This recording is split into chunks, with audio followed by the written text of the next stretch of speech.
Hello बच्चों, welcome to my YouTube channel. आज के इस वीडियो में हम लोग धुरवा बुक के क्लास 7th के 9वां चैप्टर को देखेंगे। ठीक है, 9वां चैप्टर के प्रश्न और उत्तर को सॉल्व करेंगे, जो कि है विश्वेश्वरैया। ठीक है ना, चैप्टर का नाम है। तो इसके प्रश्न और उत्तर को हम लोग सॉल्व करते हैं। पहला है पाठ से का क है। अपने घर के बरामदे में खड़े होकर 6 वर्षीय विश्वेश्वरैया ने क्या देखा? इसका उत्तर है, अपने घर के बरामदे में 6 वर्षीय विश्वेश्वरैया ने निम्नलिखित चीज़ों को देखा। गली में पंक्तियों में खड़े पेड़ बारिश से धुल कर साफ व सुंदर हो गए। ठीक है,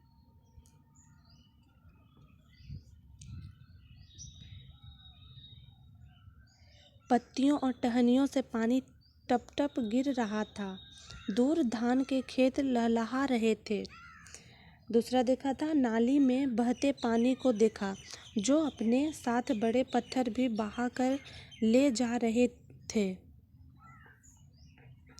तीसरा देखा उसने हवा तथा सूर्य की शक्ति को भी देखा। चौथा उसने देखा, मूसलाधार वर्षा में एक गरीब महिला को ताड़पत्र की छतरी लिए भी देखा।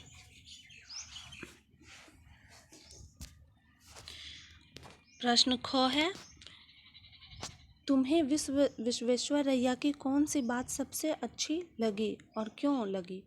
मुझे विश्वेश्वरैया की जिज्ञासु होने की बात सबसे अच्छी लगी, क्योंकि वे हर वस्तु के बारे में जानने को उत्सुक रहते थे। साथ ही उनका यह मानना था कि ज्ञान असीमित है और उसे बिना रुके सीखना होगा भी मुझे अच्छी लगी।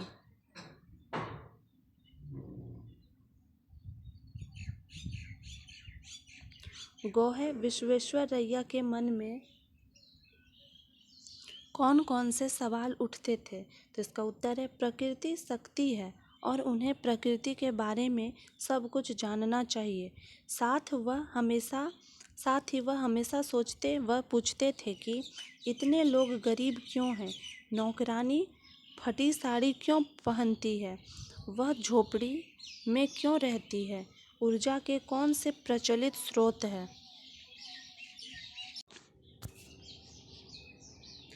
दूसरा सवाल है, विश्वेश्वरैया अपने मन में उठे सवालों का जवाब अपने अध्यापकों और बड़ों से जानने की कोशिश करते थे। क्या तुम अध्यापकों से पाठ्य पुस्तकों के सवालों के अतिरिक्त भी कुछ सवाल पूछते हो? कुछ सवालों को लिखो जो तुमने अपने अध्यापकों से पूछे हो। इसका उत्तर है, हम अपने अध्यापक या फिर अध्यापिकाओं से कुछ इस प्रकार के सवाल पूछते हैं। जैसे दिया है, इतना प्रदूषण क्यों हो रहा है, हम इसे कैसे कम कर सकते हैं, हम इतनी सुंदर प्रकृति को कैसे बचाएं, आने वाले समय में हमें पीने के लिए शुद्ध पानी कहाँ से मिलेगा, आदि। तीसरा है, अनुभव और विचार। तीसरा का को, तुम्हें सर्दी गर्मी के मौसम में अपने घर के आसपास क्या क्या दिखाई देता है, उसके बारे में लिखना है। इसका उत्तर हमने लिखा, सर्दी के मौसम में लोग गर्म कपड़े से ढके होते हैं। सुबह और शाम में कोहरा छाया रहता है। दोपहर में लोग धूप सेकते हैं। सर्दी में ठंडी हवाएं चलती है। सर्दी के मौसम में सुबह देर तक हर तरफ कोहरा छाया रहता है। गर्मी में सारे पेड़ पौधे सूखे व मुरझाए हुए दिखाई देते हैं। हर कोई बस छाया ढूंढता रहता है। दोपहर में लू चलती है, लू यानी गर्म हवा चलती है। ख है, तुमने पाठ में पढ़ा कि एक बूढ़ी महिला ताड़पत्र से बनी छतरी लिए खड़ी थी। पता करो कि ताड़पत्र से और क्या क्या बनाया जा सकता है। तो इसका उत्तर है, पुराने समय में ताड़पत्र पर किताबें लिखी जाती थी। आज के समय में इससे टोकरियाँ, डलियाँ, चटाई आदि बनाई जाती है। गौ है, विश्वेश्वरैया ने बचपन में रामायण, महाभारत, पंचतंत्र आदि की कहानियाँ सुनी थी। तुमने पाठ्यपुस्तक के अलावा कौन कौन सी कहानियाँ सुनी है? किसी कहानी के बारे में बताओ। तो हमने सुनी थी बीरबल की खिचड़ी। आपने जिसकी कहानी सुनी आप उसके बारे में लिखिएगा, ठीक है।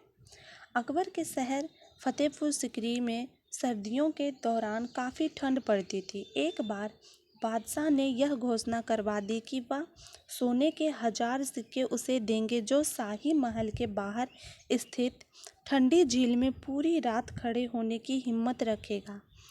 कई दिनों तक अकबर के पास कोई भी नहीं आया। फिर एक दिन एक गरीब ब्राह्मण दरबार में आया। अकबर उस गरीब आदमी को देखकर हैरान रह गए। वह बहुत कमज़ोर और बीमार था। अकबर ने पूछा, तुम काफ़ी कमज़ोर और बीमार हो, तुम इस मुश्किल चुनौती को क्यों लेना चाहते हो? ब्राह्मण बोला, मेरे राजा, मैं एक गरीब आदमी हूँ।